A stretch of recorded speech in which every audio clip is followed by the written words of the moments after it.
Dear children, accountancy ക്ലാസ്സിലേക്ക് എല്ലാവർക്കും സ്വാഗതം. കഴിഞ്ഞ 1-2 ക്ലാസ്സുകളിലായി പെറ്റി ക്യാഷ് ബുക്ക് തയ്യാറാക്കാൻ നമ്മൾ പഠിച്ചു കഴിഞ്ഞു. ഇന്നത്തെ ക്ലാസ്സിൽ ആ ഭാഗത്തു നിന്നും മുൻ വർഷങ്ങളിൽ ചോദിച്ചിട്ടുള്ള ക്വസ്റ്റ്യൻസ് ഒന്ന് പരിചയപ്പെടാം. ഓക്കെ,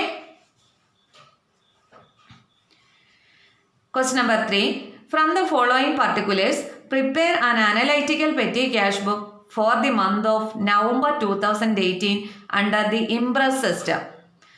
താഴെ തന്നിരിക്കുന്ന വിവരങ്ങളിൽ നിന്നും ഒരു analytical petty cash book November 2018 തയ്യാറാക്കാൻ പറഞ്ഞിരിക്കുന്നു ഇംപ്രസ്ഡ് സിസ്റ്റത്തിൽ. 2018 നവംബർ 1 ബാലൻസ് ഇൻ ഹാൻഡ് 87 രൂപ. Check received from main cash 413 രൂപ. ഇതിൻ്റെ അർത്ഥം എന്താണ്? അതായത് നവംബർ മാസം 1-ാം തീയതി പെറ്റി ക്യാഷറുടെ കയ്യിൽ മിച്ചമിരിക്കുന്ന ക്യാഷ് എന്ന് പറയുന്നത് 87 രൂപ. അതായത് ഒക്ടോബർ മാസം അവസാനം ആ കണക്ക് ടോട്ടൽ ചെയ്ത് ബാലൻസ് ചെയ്തപ്പോൾ ഉള്ള ക്ലോസിംഗ് ബാലൻസ് ആണ് നവംബർ 1-ാം തീയതി ഉള്ള ഓപ്പണിംഗ് ബാലൻസ് ആയിട്ട് വന്നിരിക്കുന്നത്. അപ്പം ബാലൻസ് ഇൻ ഹാൻഡ് എന്ന് പറയുന്നത് എന്താണ്? ഓപ്പണിംഗ് ബാലൻസ് ആണ്. നവംബർ 1-ലെ ഓപ്പണിംഗ് ബാലൻസ് ആണ്. അത് നമ്മൾ എന്തെന്നും പറഞ്ഞാണ് എഴുതേണ്ടത്? ബാലൻസ് ബ്രോഡ് ഡൗൺ അല്ലേ? അപ്പം ബാലൻസ് ബ്രോഡ് ഡൗൺ എന്ന് പറഞ്ഞുകൊണ്ട് നമ്മൾ പെറ്റി ക്യാഷ് ബുക്കിൻ്റെ ഫോർമാറ്റ് വരയ്ക്കുന്നു, കോളംസ് എല്ലാം വരയ്ക്കുന്നു. അതൊക്കെ അറിയാമല്ലോ. അപ്പം എമൗണ്ട് റിസീവ്ഡ് കോളത്തിൽ നവംബർ 1-ാം തീയതി എന്തെന്ന് പറഞ്ഞാൽ എഴുതേണ്ടത്? Balance broad down. കാരണം ഇത് കഴിഞ്ഞ മാസം അവസാനം മിച്ചം ഇരുന്ന ക്യാഷാണ്. അതിനെ നമ്മൾ അടുത്ത മാസത്തിലേക്ക് ബ്രോഡ് ഡൗൺ ചെയ്ത് കൊണ്ടുവന്നിരിക്കുന്നതാണ്. നോക്കിക്കേ, ഇവിടെ നമ്മളോട് കൃത്യമായിട്ട് പറയുന്നുണ്ട് ഇംപ്രസ് സിസ്റ്റം എന്ന്. അതായത് അപ്പോൾ എന്താണ്, ഒരു ഫിക്സഡ് എമൗണ്ടിലായിരിക്കും പെറ്റി ക്യാഷർ തൻ്റെ ഓരോ മാസത്തെയും കണക്ക് ആരംഭിക്കുന്നത് അല്ലേ? അതായത് മെയിൻ ക്യാഷർ ഒരു നിശ്ചിത എമൗണ്ട് പെറ്റി ക്യാഷർക്ക് അഡ്വാൻസ് കൊടുക്കും. അപ്പോൾ അതിന് വേണ്ടിയിട്ട് ഇവിടെ എത്ര രൂപയാണ് കൊടുത്തിരിക്കുന്നത് നോക്കിയാൽ, main cashier check received from main cashier 1-ാം തീയതി തന്നെ മെയിൻ ക്യാഷർ 413 രൂപയുടെ ചെക്കാണ് കൊടുത്തിരിക്കുന്നത്. ഇവിടെ ചെക്കാണ് കൊടുത്തിരിക്കുന്നത്. അപ്പം നമ്മൾ എന്തെന്ന് പറഞ്ഞ് എഴുതേണ്ടത്? ബാങ്ക് എന്നും പറഞ്ഞാണ് എഴുതേണ്ടത്. അപ്പം ക്യാഷാണ് കൊടുത്തതെങ്കിൽ നമ്മൾ ക്യാഷ് എന്ന് വേണം എഴുതാനായിട്ട്. അതായത് കഴിഞ്ഞ മാസം, അപ്പോൾ ഇവിടെ 413.87 കൂടി ടോട്ടൽ ചെയ്യുമ്പോൾ എത്രയാണ്? 500 രൂപയാണ് ഇവിടെ എത്രയെന്ന് പറയുന്നത്? എന്തെന്ന് പറയുന്നത്? ഇംപ്രസ്ഡ് എമൗണ്ട് എന്ന് പറയുന്നത്. അപ്പോൾ ഓരോ മാസവും ആദ്യം ഇവിടെ ഇംപ്രസ്ഡ് എമൗണ്ട് എത്രയാണ്? 500 രൂപയാണ്. 413.87. അപ്പോൾ ഇതിൽ 413 കഴിഞ്ഞ മാസം 500 രൂപ കൊടുത്തതിൽ 413 രൂപ ചിലവായി. അപ്പോൾ ആ ചിലവായ എമൗണ്ട് അടുത്ത മാസം ആദ്യം എന്ത് ചെയ്യും? മെയിൻ ക്യാഷർ പെറ്റി ക്യാഷറുടെ കയ്യിലേക്ക് കൊടുക്കും. അപ്പോൾ മിച്ചമിരിക്കുന്ന 87 രൂപയും ഇപ്പം കിട്ടിയ 413 കൂടി ചേർത്ത് 500 രൂപ എന്തായി? ഇംപ്രസ്ഡ് എമൗണ്ട് ആയല്ലോ. ഉണ്ടോ? അപ്പോൾ ഇപ്പം ചെക്ക് കൊടുത്തത് അതും എമൗണ്ട് റിസീവ്ഡ് കോളത്തിലാണ് നമ്മൾ എഴുതേണ്ടത്. 413 രൂപയുടെ ചെക്കാണ്. അപ്പം 413 ഡേറ്റ് നവംബർ 1 തന്നെ. അതെന്തെന്നും പറഞ്ഞ് വേണം എഴുതാനായിട്ട്? ചെക്കായതുകൊണ്ട് ബാങ്ക്. ഉണ്ടോ? ക്യാഷ് ആണ് കൊടുത്തിരുന്നെങ്കിൽ നമ്മളിവിടെ എന്തെന്ന് എഴുതിയാൽ മതി? ക്യാഷ് എന്ന്. മനസ്സിലായില്ലേ? അപ്പോൾ രണ്ടും കൂടെ ചേർത്ത് എമൗണ്ട് റിസീവ്ഡ് ഇപ്പോൾ എത്ര ആയിട്ടുണ്ട്? 500 രൂപ ആയിട്ടുണ്ടല്ലോ ഇംപ്രസ്ഡ് എമൗണ്ട് എന്ന് പറയുന്നത്. ഓക്കെ, ഇനി നമ്മൾ എന്താ ചെയ്യേണ്ടത്?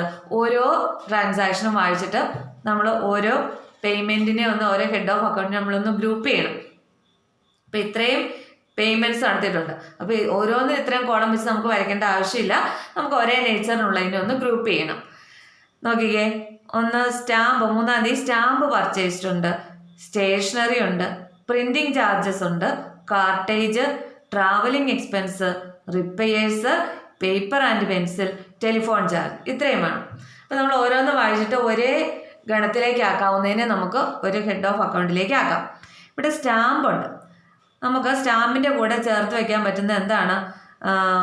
പോസ്റ്റേജ്, ടെലിഗ്രാം, ടെലിഫോൺ എന്നൊക്കെയല്ലേ നമ്മൾ ഒരു ഗ്രൂപ്പിൽ വരുന്നത്. അപ്പോൾ ഇവിടെ സ്റ്റാമ്പ് ഉണ്ട്, ടെലിഫോൺ ചാർജ് ഉണ്ട്. ഇത് രണ്ടും ഓരോന്നേ ഉള്ളൂ. അപ്പോൾ നമുക്ക് ഇതിന് രണ്ടിനും കൂടി സ്റ്റാമ്പ് ആൻഡ് ടെലിഫോൺ ചാർജ് എന്നോ അല്ലെങ്കിൽ പോസ്റ്റേജ് ആൻഡ് ടെലിഫോൺ ചാർജ് എന്നോ ഒരു ഹെഡിലേക്കാക്കി ഒരു കോളം അതിന് കൊടുക്കാമല്ലോ. അപ്പം അതിനെ ഞാൻ ഒരേപോലെ ആക്കുന്നതിന് വേണ്ടിയിട്ട് ഞാൻ ഇങ്ങനെ ഒരു ഹാഫ് ബ്രാക്കറ്റ് ഞാൻ കൊടുത്തു. ഇനി അടുത്തത് സ്റ്റേഷനറി ഉണ്ട്. ഇനി ഈ സ്റ്റേഷനറിക്കകത്ത് ഉൾപ്പെടുത്താൻ പറ്റുന്ന എന്തൊക്കെയാണെന്ന് നോക്കിക്കേ. പ്രിൻറ്റിങ് ആൻഡ് സ്റ്റേഷനറി നമ്മൾ ഒന്നിച്ചല്ലേ പറയുന്നത്. അപ്പം സ്റ്റേഷനറിനെ നമുക്കൊരു ഗ്രൂപ്പിൽ, പിന്നെ പ്രിൻറ്റിങ് ചാർജസിനെ അതിനെ നമുക്ക് ആ ഗ്രൂപ്പിലേക്ക് തന്നെ ആക്കാം. പിന്നെ എന്താ അതിൻ്റെ അകത്ത് ചേർക്കാൻ പറ്റുന്നത്? അതെ, പേപ്പർ ആൻഡ് പെൻസിൽ അതെല്ലാം സ്റ്റേഷനറി ഐറ്റം അല്ലേ. അപ്പോൾ അതിനെല്ലാം കൂടെ ഒരു ഗ്രൂപ്പിൽ. അപ്പം പ്രിൻറ്റിങ് ആൻഡ് സ്റ്റേഷനറി എന്നും പറഞ്ഞൊരു അനലൈറ്റിക്കൽ പെറ്റി കോളം തയ്യാറാക്കാം. ഇനി ബാക്കി എന്തൊക്കെയാണുള്ളത്? കാർട്ടേജ് ഉണ്ട്, ട്രാവലിംഗ് എക്സ്പെൻസ് ഉണ്ട്. ഇത് രണ്ടും ഓരോന്നേ ഉള്ളൂ. കാർട്ടേജ് എന്ന് പറഞ്ഞാൽ ചരക്ക് കൂലിയാണ്, ട്രാവലിംഗ് എക്സ്പെൻസ് എന്ന് പറഞ്ഞാൽ യാത്രാക്കൂലിയാണ്. നോക്കിക്കേ, ഇത് രണ്ടും ഓരോന്നേ ഉള്ളൂ. അപ്പോൾ നമുക്കിതിന് രണ്ടിനും സെപ്പറേറ്റ് വരയ്ക്കേണ്ട ആവശ്യമില്ല. അപ്പോൾ നമ്മുടെ പെറ്റി പേയ്മെൻറ്റിൻ്റെ column heading cartage and travelling expense അങ്ങ് കൊടുക്കുക. എന്നിട്ട് ഇത് രണ്ടും കൂടി എന്ത് ചെയ്യുക? ഒറ്റ കോളത്തിനകത്തേക്ക് എഴുതുക. കാർട്ടേജ് ആൻഡ് ട്രാവലിംഗ് എക്സ്പെൻസ് നിങ്ങൾ ഹെഡിങ് ആക്കുക. മനസ്സിലായില്ലേ? ഇനി അടുത്തത് ഒരെണ്ണേ ഉള്ളൂ, റിപ്പയേഴ്സ്. അത് ഒരെണ്ണേ ഉള്ളൂ. അതിനെ നമുക്ക് മിസ്സലേനിയസ് നമ്മളൊരു കോളത്തിലേക്ക് ഇടാം.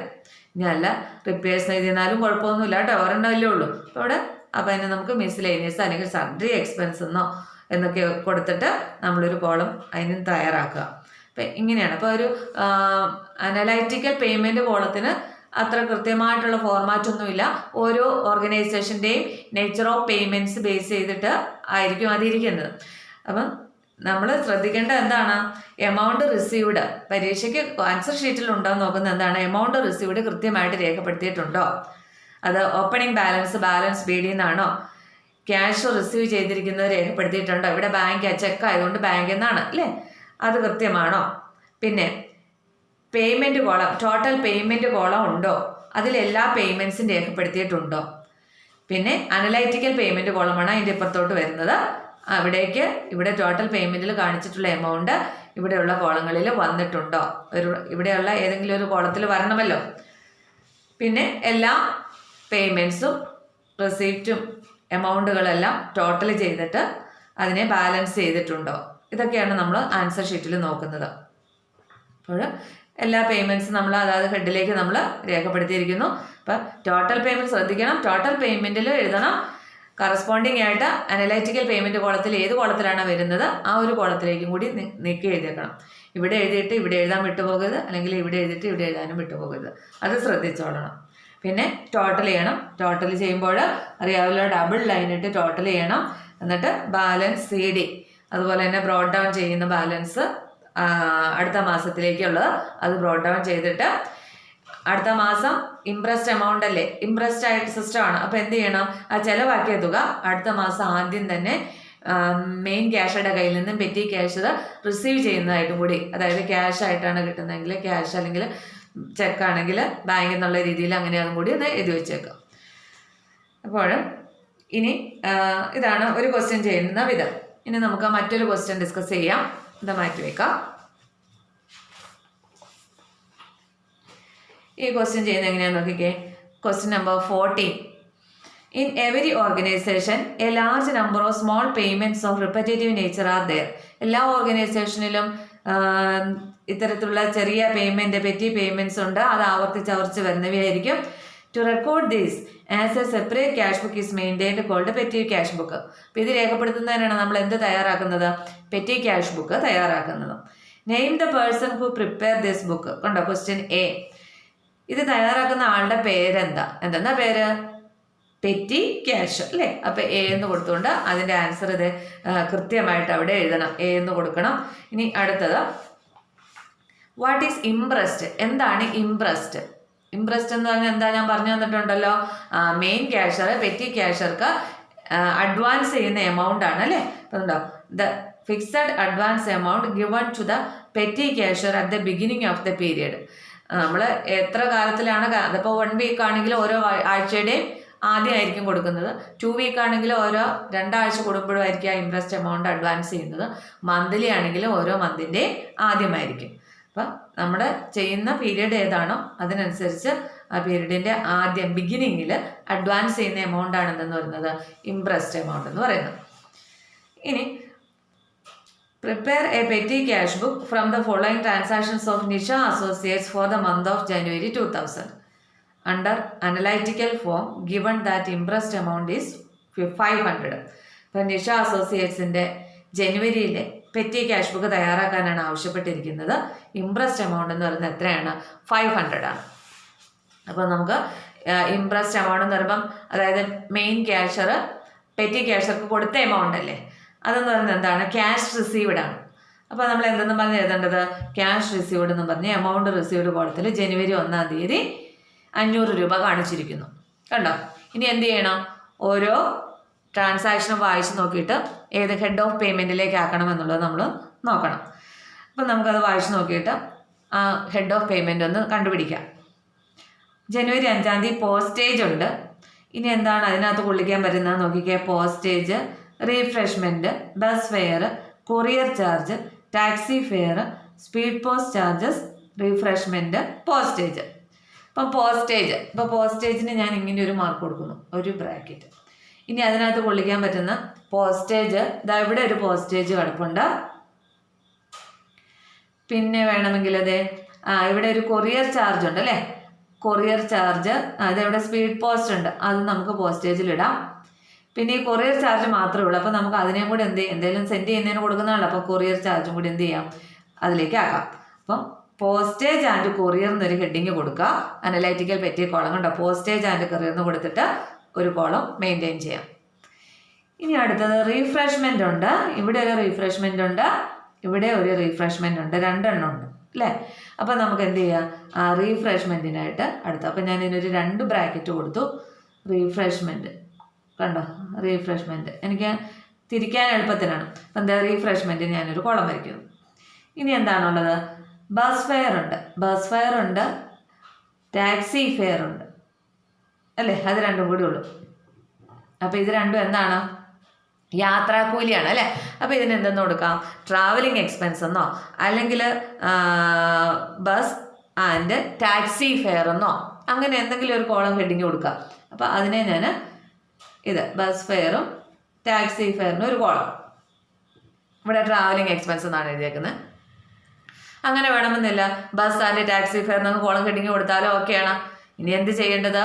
ഇനി ഇതെവിടെ എമൗണ്ട് ക്യാഷ് റിസീവ്ഡ് 500 ആണ്, അത് എഴുതി. ഇനി എന്ത് ചെയ്യണം? എമൗണ്ട് പെയ്ഡ് കോളത്തിൽ പേയ്മെൻറ്റ്, ടോട്ടൽ പേയ്മെൻറ്റ് കോളത്തിൽ എല്ലാ പേയ്മെൻറ്റ്സും ഉണ്ട്. എല്ലാ പേയ്മെൻറ്റ്സും ഇവിടെ വന്നിട്ടുണ്ടാവണം. ഏതെങ്കിലും ഒന്ന് വിട്ടുപോയെന്നാൽ ആൻസർ തെറ്റിപ്പോകും. പിന്നെ കറസ്പോണ്ടിങ് ആയിട്ട് അനലൈറ്റിക്കൽ പേയ്മെൻറ്റ് കോളത്തിലും എവിടെയെങ്കിലും ഒരു കോളത്തിൽ വന്നിട്ടുണ്ടാവണം ആ എമൗണ്ട്. അപ്പോൾ മനസ്സിലായില്ലേ? അതെല്ലാം അറിയാമല്ലോ, അത് ഞാൻ പറയുന്നില്ല. പിന്നെ എന്ത് ചെയ്യണം? ആസ് യൂഷ്വൽ ടോട്ടൽ ചെയ്യുക, ബാലൻസ് ചെയ്യുക. ടോട്ടൽ ചെയ്യുമ്പോൾ കണ്ടോ? ഡബിൾ ലൈൻ ഇട്ട് ടോട്ടൽ 500 ആണ്, ഒരേ ലെവലിൽ വരണം. ഡബിൾ ലൈൻ ഇട്ട് ടോട്ടൽ ചെയ്യുന്നു. അപ്പോൾ ഇവിടെ 130 രൂപയാണ് ടോട്ടൽ പേയ്മെൻറ്റ് വന്നിരിക്കുന്നത്. ബാക്കി 370 രൂപ മിച്ചം ഇരിപ്പുണ്ട്. ആ 370 എന്ത് ചെയ്യുന്നു? അടുത്ത മാസത്തിലേക്ക് ബ്രോഡ് ഡൗൺ ചെയ്യുന്നു. അപ്പം ബാലൻസ് BD എന്ന് പറഞ്ഞ് ഫെബ്രുവരി 1-ാം തീയതി 370. ഇവിടെ ഇംപ്രസ് സിസ്റ്റത്തിലായതുകൊണ്ട് തീർച്ചയായിട്ടും ഫെബ്രുവരി 1-ാം തീയതി ഈ ചിലവാക്കിയത് 130 അല്ലേ? ആ 130 രൂപ മെയിൻ ക്യാഷർ പെറ്റി ക്യാഷർക്ക് ക്യാഷായിട്ട് കൊടുക്കും. അപ്പോൾ അതിൻ്റെ ക്യാഷ് റിസീവ്ഡ് എന്ന് പറഞ്ഞാൽ ഇവിടെ കാണിക്കണം. എമൗണ്ട് കോളത്തിൽ 130. അപ്പം എന്തേ ഫെബ്രുവരി ആദ്യം എത്ര രൂപയായി? 500 രൂപ ഇംപ്രസ്ഡ് എമൗണ്ട് ആയി. കണ്ടോ? ജനുവരിയിൽ 500, ഫെബ്രുവരിയിൽ 500. അപ്പോൾ ഇങ്ങനെയാണ് ചെയ്യേണ്ടത്. അപ്പോൾ ചെയ്തിട്ട് ശരിയാണോ എന്നറിയാം. നിങ്ങൾക്ക് ക്വസ്റ്റ്യൻ എല്ലാം ചെയ്ത് കഴിഞ്ഞിട്ട് എളുപ്പത്തിൽ എന്ത് ചെയ്യണം? ഇംപ്രസ്ഡ് എമൗണ്ട് കിട്ടിയ എമൗണ്ട് 500 ആണെന്ന് ചോദ്യത്തിൽ കിടപ്പുണ്ട്. ഇവിടെ എന്ത് ചെയ്യുക? ഒന്ന് ടോട്ടൽ ഈ കാൽക്കുലേറ്ററിൽ പെട്ടെന്ന് ഇതൊന്ന് ടോട്ടൽ ചെയ്തെടുക്കുക. അപ്പം 130 കിട്ടും. എന്നിട്ട് നിങ്ങൾ ചെയ്ത എമൗണ്ട് ശരിയാണെന്നറിയാം. 500-ൽ നിന്ന് ഈ 130 കുറയ്ക്കുക. അപ്പോൾ എത്ര വരുന്നത്? 370. അപ്പം ഇതാണ് ഈ ബാലൻസ് തന്നെ ഇവിടെയും കിട്ടണം. അപ്പോൾ അങ്ങനെയാണെങ്കിൽ നമ്മുടെ ഉത്തരം ശരിയാണെന്ന് അറിയാൻ പറ്റും. ചിലപ്പോൾ നിങ്ങൾ എഴുതുമ്പോൾ ഇവിടെ ഏതെങ്കിലും എഴുതാൻ വിട്ടുവോ? ഇവിടെ എഴുതും, ഇവിടെ എഴുതാതെ വരും. അപ്പോൾ ആൻസർ തെറ്റും. അപ്പോൾ അത് നോക്കിയിട്ട് ഒന്ന് ചെക്ക് ചെയ്ത് ഉത്തരം ശരിയാണെന്ന് കൺഫേം ചെയ്തിട്ടേ ഇറങ്ങി പോരാവുള്ളൂ കേട്ടോ. ഇനി അടുത്തൊരു ക്വസ്റ്റ്യൻ എന്ന് പറയുന്നത് ഇതും കൂടെ നോക്കിക്കേ. Question number 17. Prepare an analytical petty cash book from the following details. 2015 ജനുവരി 1-ാം തീയതി received cash from the main cash 1000. അപ്പോൾ ഇതെന്താണ്? 2015 ജനുവരി 1-ലെയാണ്. അപ്പോൾ ക്യാഷ് റിസീവ്ഡ് ആണ്. ഇതെന്നാന്ന് പറഞ്ഞു വേണം എഴുതാനായിട്ട്? ക്യാഷ് റിസീവ്ഡ് എന്ന് പറഞ്ഞു വേണം നമ്മൾ കാണിക്കാനായിട്ട്. കണ്ടോ? ക്യാഷ് റിസീവ്ഡ് അതോ ബാലൻസ് BD എന്നല്ല എഴുതാം. നമുക്ക് ക്യാഷ് ആയിട്ട് കിട്ടിയതല്ലേ ജനുവരി 1-ാം തീയതി. ക്യാഷ് റിസീവ്ഡ് എന്ന് പറഞ്ഞാൽ ജനുവരി 1-ൽ 1000 കാണിച്ചിരിക്കുന്നു. ഇനി എന്താ ചെയ്യേണ്ടത്? ഇനി ഓരോ ട്രാൻസാക്ഷനും വായിച്ചിട്ട് നമ്മൾ ഈ പേയ്മെൻറ്റ്സിനെ നമുക്ക് ഗ്രൂപ്പ് ചെയ്യണം. അപ്പോൾ 2-ാം തീയതി പർച്ചേസ്ഡ് സ്റ്റേഷനറി ഉണ്ട്. ഇനി അതിൽ ഉൾക്കൊള്ളിക്കാൻ പറ്റുന്ന എന്തെങ്കിലും ഉണ്ടോ? സ്റ്റേഷനറി ഉണ്ട്, postage stamp, carriage, railway freight, Telegram, telephone, sundry expense, ഇത്രയുമാണ്. ഇപ്പോൾ സ്റ്റേഷനറിയിൽ വരുത്താനായിട്ട് പ്രിൻറ്റിങ് ആൻഡ് സ്റ്റേഷനറി എന്നല്ലേ ഒന്നിച്ച് നമ്മൾ പറയാറ്, അതൊന്നുമില്ല. അപ്പോൾ സ്റ്റേഷനറി മാത്രമേ ഉള്ളൂ. ഇപ്പോൾ എന്താണ്, സ്റ്റേഷനറിക്ക് ഒരു കോളം കൊടുത്തേക്കാം. പിന്നെ അടുത്തത് പെയ്ഡ് ഫോർ പോസ്റ്റേജ് സ്റ്റാമ്പാണ്. പോസ്റ്റേജ് സ്റ്റാമ്പ് ഉണ്ട്, അതാ നോക്കി ഇവിടെ ഒരു ടെലിഗ്രാം ഉണ്ട്, ടെലിഫോൺ ഉണ്ട്. അപ്പോൾ പോസ്റ്റേജ് ആൻഡ് ടെലിഗ്രാം എന്നൊന്നിച്ച് കൊടുത്തിട്ട് ഇത് മൂന്നും നമുക്ക് ഒരു കോളത്തിലേക്ക് എഴുതാം. പോസ്റ്റേജ്, ടെലിഗ്രാം, ടെലിഫോൺ കേട്ടോ. അപ്പോൾ അത് മൂന്നും കൂടി നമുക്കൊരു കോളം അനലൈറ്റിക്കൽ പേയ്മെൻറ്റ് കോളം റെഡിയാക്കാം. ഇനി എന്താ ഉള്ളത്, paid for carriage railway freight paid. Paid for carriage എന്ന് പറഞ്ഞാൽ എന്താ, ചരക്ക് കൂലിയാണ്. ഇപ്പോൾ റെയിൽവേ ഫ്രൈറ്റ് എന്ന് പറഞ്ഞാലും എന്താ, ഗുഡ്സൊക്കെ റെയിൽവേയിൽ കൊണ്ടുവരുന്നതിന് വേണ്ടിയിട്ട് മുടക്കുന്ന ചരക്ക് കൂലിയാണ്. അപ്പോൾ ഇത് രണ്ടും കൂടി ചേർത്ത് നമുക്ക് ക്യാരിയേജ് എന്ന് പറയുന്നൊരു ഹെഡിൽ ഇതിനെ രണ്ടിനെയും കൂടെ ഒരു കോളത്തിലേക്കാക്കി ക്യാരിയേജ് എന്ന് പറയുന്നൊരു ഹെഡിലേക്ക് നമുക്ക് ആക്കാം. രണ്ടും ചരക്ക് കൂലിയാണല്ലോ. പിന്നെ ഇനി അവിടെ എന്താ ഉള്ളത്, sundry expenses paid. Sundry expense എന്ന് പറഞ്ഞാൽ എന്താണ്, മിസലേനിയസ് ആണ് അല്ലേ. അപ്പോൾ അതിന് ഏത് ഹെഡിങ് കൊടുക്കുക, മിസലേനിയസ് എന്ന് പറയുന്ന ഒരു എക്സ്പെൻസ്, അല്ലെങ്കിൽ സൺട്രി എക്സ്പെൻസ് എന്ന് തന്നെ എഴുതിയാൽ ഒരു കുഴപ്പവുമില്ല. അപ്പം എൻ്റെ എല്ലാ കോളംസും നമ്മൾ വരയ്ക്കുക. എമൗണ്ട് പെയ്ഡ്, ഓരോ എമൗണ്ട് പേയ്മെൻറ്റ്സ് എല്ലാം നമ്മൾ എല്ലാ പേയ്മെൻറ്റ്സും ഇതിൽ വന്നിരിക്കണം. അതുപോലെ കറസ്പോണ്ടിങ് ആയിട്ട് ഈ ഒരു അനലൈറ്റിക്കൽ പേയ്മെൻറ്റ് കോളത്തിലേക്ക് ഒരു പ്രാവശ്യം എവിടെയെങ്കിലും ഒരു കോളത്തിൽ അത് എമൗണ്ട് വരണം. പിന്നെ ആസ് യൂഷ്വൽ ടോട്ടൽ ചെയ്യുക, ബാലൻസ് ചെയ്യുക, ബാലൻസിനെ ബ്രോട്ട് ഡൗൺ ചെയ്തിടുക. ഞാൻ പറയേണ്ട ആവശ്യമില്ല, മനസ്സിലായല്ലോ. ഇനി മറ്റൊരു ക്വസ്റ്റ്യൻ എന്ന് പറയുന്നത് മാറ്റാം. എന്താ 23ാമത്തെ ക്വസ്റ്റ്യൻ നോക്കിക്കേ. Prepare A petty cash book for the following transactions during the month of January 2014 with a weekly imprest of ₹500. ഇവിടെ എങ്ങനെയാണ്, വീക്കിലി ഇംപ്രസ്ഡ് ആണ്. അപ്പോൾ ഇവിടെ വീക്കിലി ആണ് പെറ്റി ക്യാഷ് ബുക്ക് തയ്യാറാക്കുന്നത്. അപ്പോൾ ഓരോ ആഴ്ചയുടെയും ആദ്യം 500 രൂപ വെച്ച് കൊടുക്കും അല്ലേ. അപ്പോൾ ജനുവരി 14 അപ്പം ജനുവരി 1-ാം തീയതി 500 രൂപ പെറ്റി ക്യാഷർക്ക് മെയിൻ ക്യാഷർ കൊടുത്തതല്ലേ.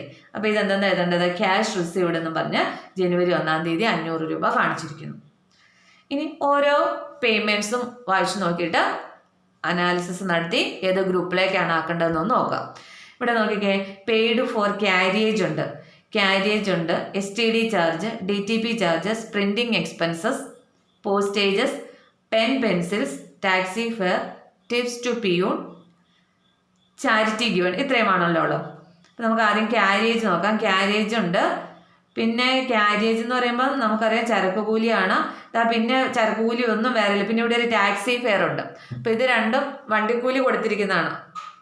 അപ്പം നമുക്ക് എന്ത് ചെയ്യാം, ഇതിനെ രണ്ടിനെയും കൂടെ രണ്ടും ഓരോന്നല്ലേ ഉള്ളൂ. അപ്പം ക്യാരിയേജ് ആൻഡ് ടാക്സി എന്ന് പറഞ്ഞൊരു കോളം കൊടുക്കുക. ക്യാരിയേജ് ആൻഡ് ടാക്സി എന്ന് പറഞ്ഞുകൊണ്ട് ഒരു കോളം റെഡിയാക്കുക. Carriage and taxi. ഇനി അടുത്ത STD ഉണ്ട്, അതേ പോസ്റ്റേജ് ഉണ്ട്.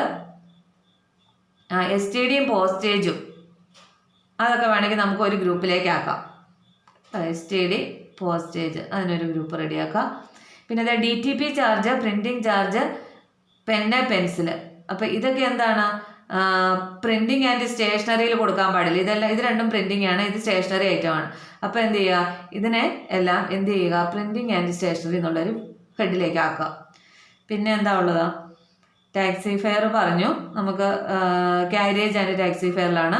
ടിപ്സ് ടു പിയൂൺ അത് ഒന്നേ ഉള്ളൂ, ചാരിറ്റി ഗിവൺ ഒന്നേ ഉള്ളൂ. അത് രണ്ടും എന്ത് ചെയ്യുക, മിസലേനിയസ് എന്നുള്ള കോളത്തിലേക്ക് ആക്കുക. അല്ലെങ്കിൽ സൺട്രി എക്സ്പെൻസ് ഏതായാലും കുഴപ്പമില്ല, അങ്ങനെ അങ്ങ് ചെയ്യുക. അപ്പം ഇതുണ്ടല്ലേ, ബാക്കി അറിയാമല്ലോ. എല്ലാ പേയ്മെൻറ്റ്സും ഇവിടെ വരണം. പിന്നെ കറസ്പോണ്ടിങ് ആയിട്ട് അനലൈറ്റിക്കൽ പെറ്റി പേയ്മെൻറ്റ് കോളത്തിലും വരണം. ടോട്ടൽ ചെയ്യുക, ബാലൻസ് ചെയ്യുക. ഇനി ഉണ്ടോ, ഇത് 4 മാർക്കിൻ്റെയാണ് കേട്ടോ. അടുത്തത് 29ാമത്തെ ക്വസ്റ്റ്യൻ ഒന്ന് വായിച്ചു നോക്കിക്കേ. The following transaction took place during the week ending 7 May 2011. How will you record them in the analytical petty cash book which is maintained with a weekly cash float of ₹500? കണ്ടോ, ഇവിടെ അതെ cash float, imprest എന്നുള്ളതിന് മറ്റൊരു വേർഡാണ്. ഞാൻ ഇതിൻ്റെ introduction ക്ലാസ്സിൽ പറഞ്ഞു ഓർക്കുന്നില്ലേ, ക്യാഷ് ഫ്ലോട്ട് എന്ന് വെച്ചാൽ എന്താണ്, ഓരോ വീക്കിലിയാണ്, വീക്കിലി ക്യാഷ് ഫ്ലോട്ടാണ്. അപ്പോൾ ഓരോ ആഴ്ചയുടെ ആദ്യം 500 രൂപയാണ് പെറ്റി ക്യാഷിൻ്റെ കയ്യിൽ അഡ്വാൻസ് ചെയ്യുന്ന എമൗണ്ട്, മെയിൻ ക്യാഷർ. അപ്പം 500 രൂപ കൊണ്ടാണ് അയാൾ പേയ്മെൻറ്റ്സ് ഒക്കെ കൊടുക്കാനായിട്ട് ആരംഭിക്കുന്നത്. അപ്പോൾ 500 രൂപയാണ്. അപ്പോൾ ഇവിടെ എന്താണ്, ക്യാഷ് റിസീവ്ഡ് ആണ് അല്ലേ. ക്യാഷ് റിസീവ്ഡ് May 1 500 എന്ന് രേഖപ്പെടുത്തുക. പിന്നെ ഇത് വായിച്ചു നോക്കുക. മെയ് 2 പോസ്റ്റേജ് കൊടുത്തിട്ടുണ്ട്, കാഷ്വൽ ലേബർ ഉണ്ട്, ടാക്സി ഹെയർ ചാർജ് ഉണ്ട്, ബസ് ഫെയർ ഉണ്ട്, കാർട്ടേജ് ഉണ്ട്. അപ്പോൾ പോസ്റ്റേജ് ആൻഡ് ടെലിഗ്രാം എന്തെങ്കിലും ഉണ്ട്, ടെലിഗ്രാം ഒന്നുമില്ല. അപ്പം പോസ്റ്റേജിന് എന്ത് ചെയ്യുക, ഒരു കോളം കൊടുക്കുക കേട്ടോ. പോസ്റ്റേജ് എന്നുള്ളതിന് ഒരു കോളം കൊടുക്കുക. ഇനി കാഷ്വൽ ലേബർ ഉണ്ട്, taxi hair charge, bus fare. ഇത് രണ്ടും നോക്കിക്കേ, ഇതല്ലേ ട്രാവലിംഗ് എക്സ്പെൻസ് അല്ലേ. ടാക്സിക്കും ബസ് ഫെയർ എന്ന് പറഞ്ഞാൽ എന്താ, ട്രാവലിംഗ് എക്സ്പെൻസ് അല്ലെങ്കിൽ കൺവെയൻസ് എന്നുള്ള ഹെഡിൽ കൊടുക്കുക. അപ്പോൾ ഇത് രണ്ടും കൂടി ട്രാവലിംഗ് എക്സ്പെൻസ് അല്ലെങ്കിൽ കൺവെയൻസ് എന്നുള്ളൊരു ഹെഡിലേക്ക് ആക്കുക. ഇനി അടുത്തത് കാഷ്വൽ ലേബർ വേറെ ഒന്നുമില്ല, നമുക്ക് മിസ്ലേനിയസിനകത്ത് ഉൾക്കൊള്ളിക്കാം. പിന്നെ കാർട്ടേജ് ആണ്. കാർട്ടേജ് എന്ന് പറയുമ്പോൾ അതിന് കാരിയേജ് ആൻഡ് കാർട്ടേജ് ആണ്, വേറെ ഒന്നുമില്ല. അപ്പം കാർട്ടേജിനും നമുക്കൊരു കോളം കൊടുത്തേക്കാം. പിന്നെ അത് അധികം കോളം ഇല്ലല്ലോ, അപ്പം നമുക്ക് ഇതിന് ഓരോന്നിനും സെപ്പറേറ്റ് കൊടുക്കാം. അപ്പോൾ ഇത്രയും ദിവസത്തെ ഒരാഴ്ചത്തെ ഉള്ളൂ. അപ്പോൾ നമുക്ക് 4 എണ്ണമല്ലേ ഉള്ളൂ, വരയ്ക്കാൻ ബുദ്ധിമുട്ടൊന്നും ഇല്ലല്ലോ. അപ്പോൾ നമുക്ക് കാർട്ടേജിനും പോസ്റ്റേജിനും ഒക്കെ ഓരോന്നേ ഉള്ളെങ്കിലും കണ്ടോ ഇവിടെ സെപ്പറേറ്റ് കൊടുത്തേക്കുവാണ്. ഇപ്പം അല്ല, ഇത് നിങ്ങൾ ഓരോന്നുള്ളതിന് നിങ്ങൾ മിസ്ലേനിയസിൽ അല്ലെങ്കിൽ സൺഡ്രി എക്സ്പെൻസിൽ കൊടുത്തു എന്ന് ഓർത്തുകൊണ്ടും കുഴപ്പമൊന്നും ഇല്ല കേട്ടോ. അപ്പോൾ ഉണ്ടോ 3 മാർക്കിൻ്റെ ക്വസ്റ്റ്യൻ ആണ്. അപ്പോൾ എല്ലാ പേയ്മെൻറ്റ്സും ഇതിലേക്ക് എഴുതിയിട്ടുണ്ടാവണം. എന്നിട്ട് എന്ത് ചെയ്യണം, ടോട്ടൽ ചെയ്യണം, ബാലൻസ് ചെയ്യണം. അപ്പോൾ ഇവിടെ ടോട്ടൽ ചെയ്യുമ്പോൾ ഇത്രയത്തിൻ്റെ ടോട്ടലാണ് 415 എന്ന് പറയുന്നത്. 415 രൂപ പേയ്മെൻറ്റ് നടത്തിയിട്ടുണ്ട്. ബാക്കി 85 രൂപയാണ് മിച്ചം ഇരിക്കുന്നത്. അത് ആ ബാലൻസ് CD ആണ്. അതിന് അടുത്ത മാസത്തിലേക്ക് ബ്രോട്ട് ഡൗൺ ചെയ്തിരിക്കുന്നു. അപ്പം വീക്കിലി ഇംപ്രസ്ഡ് എമൗണ്ട് 500 ആണ്. അപ്പം ജൂൺ ആദ്യം എന്ത് ചെയ്യും, 415 രൂപയാണ് ചിലവായത്. ചിലവായ 415 രൂപ മെയിൻ ക്യാഷ്യർ പെറ്റി ക്യാഷ്യർക്ക് കൊടുക്കും. ഇപ്പം നമ്മൾ ഏകദേശം ഒരു 8-10 വർഷത്തെ ക്വസ്റ്റ്യൻസ് നമ്മൾ ഡിസ്കസ് ചെയ്തു.